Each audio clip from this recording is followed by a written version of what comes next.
नमस्कार, मैं हूं राजकुमार सोनी और आप देख रहे हैं सत्य हिंदी। दोस्तों, कांग्रेस ने अपने घोषणा पत्र में महालक्ष्मी गारंटी योजना के तहत गरीब परिवार की महिलाओं को हर महीने 8,333 यानी साल में 1,00,000 रुपए देने का वादा किया है।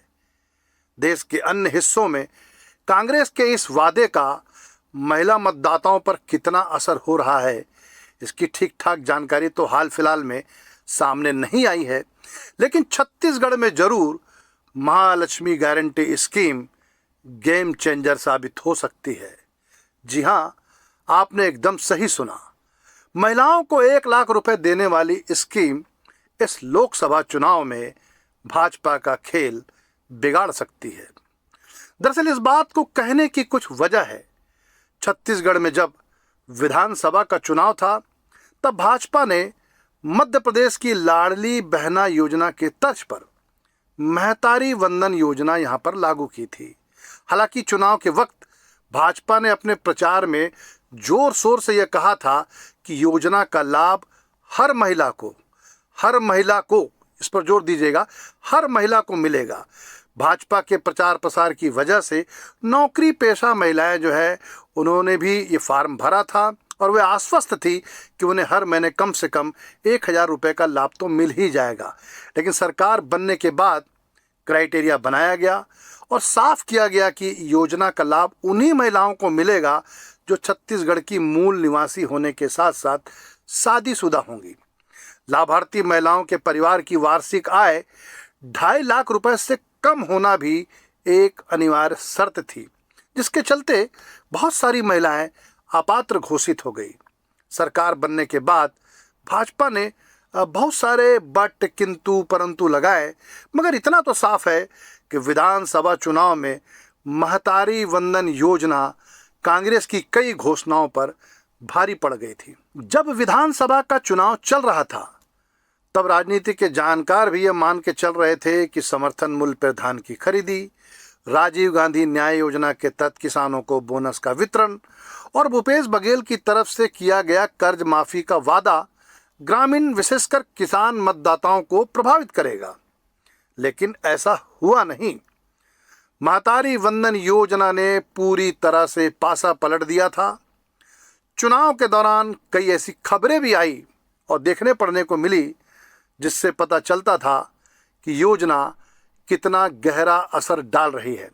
राजनांदगांव इलाके के छुरिया ब्लॉक से एक खबर आई थी कि पति पत्नी के बीच वोट देने के नाम पर जमकर विवाद हुआ। मामला तलाक की धमकी तक जा पहुंचा था। पति ने खाद और बीज के लिए कर्ज ले रखा था, तो वह कांग्रेस को वोट देना चाहता था ताकि कर्ज माफ हो सके, जबकि पत्नी महतारी वंदन योजना का 1,000 रुपया महीना हासिल करने के लिए भारतीय जनता पार्टी को वोट देना चाहती थी।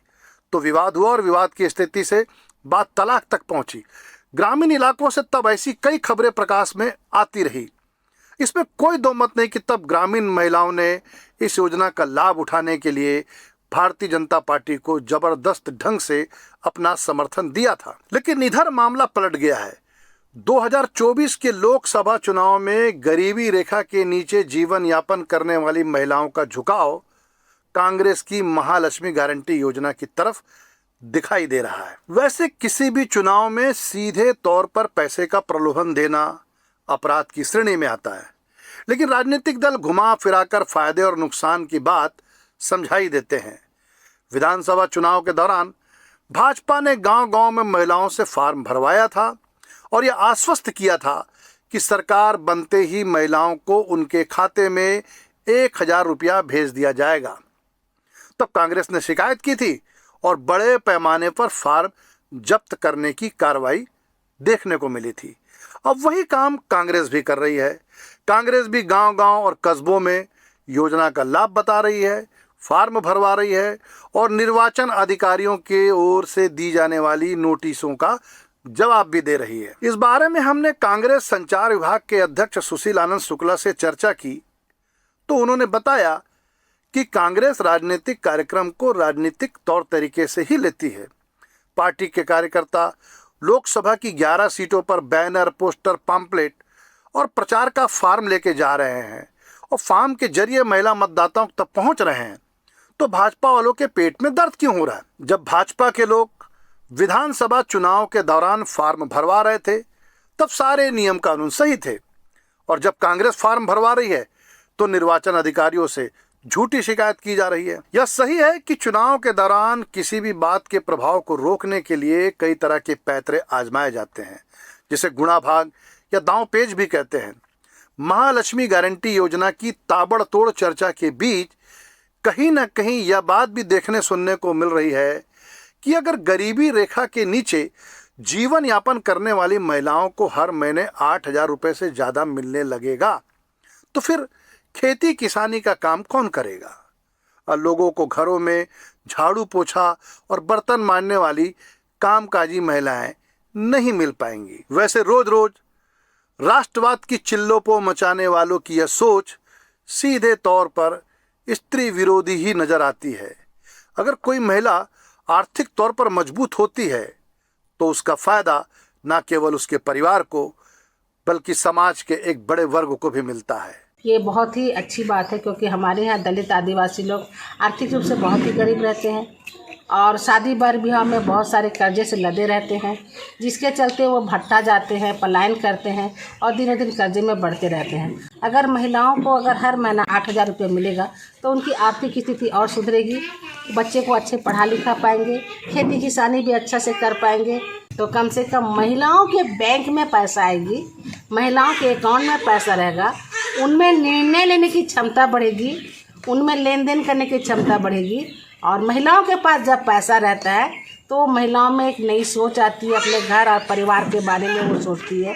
पुरुष के हाथ में पैसा रहने से वो भट्टे जाते हैं, दारू पीते हैं, फिजूल खर्च करते हैं, लेकिन महिलाओं के अकाउंट में जब पैसा आता है, महिलाओं के हाथ में जब पैसा आता है तो अपने परिवार को सुखमय बनाने के लिए कोशिश करती है। हमारे गरीब महिला पर बहुत अच्छा मतलब योजना निकाले है कि हर महीना 8,333 रुपया महीना आई, सालाना में 1,00,000 रुपया।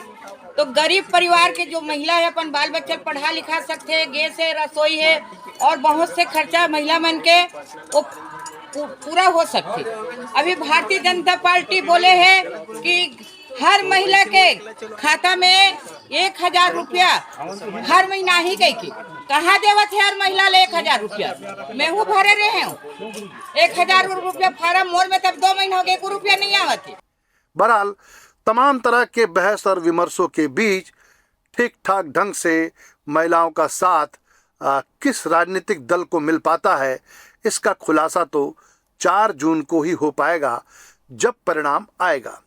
लेकिन यह साफ है कि महिलाओं ने महालक्ष्मी गारंटी स्कीम को अपनी शक्ति में इजाफा होने वाला मान लिया है।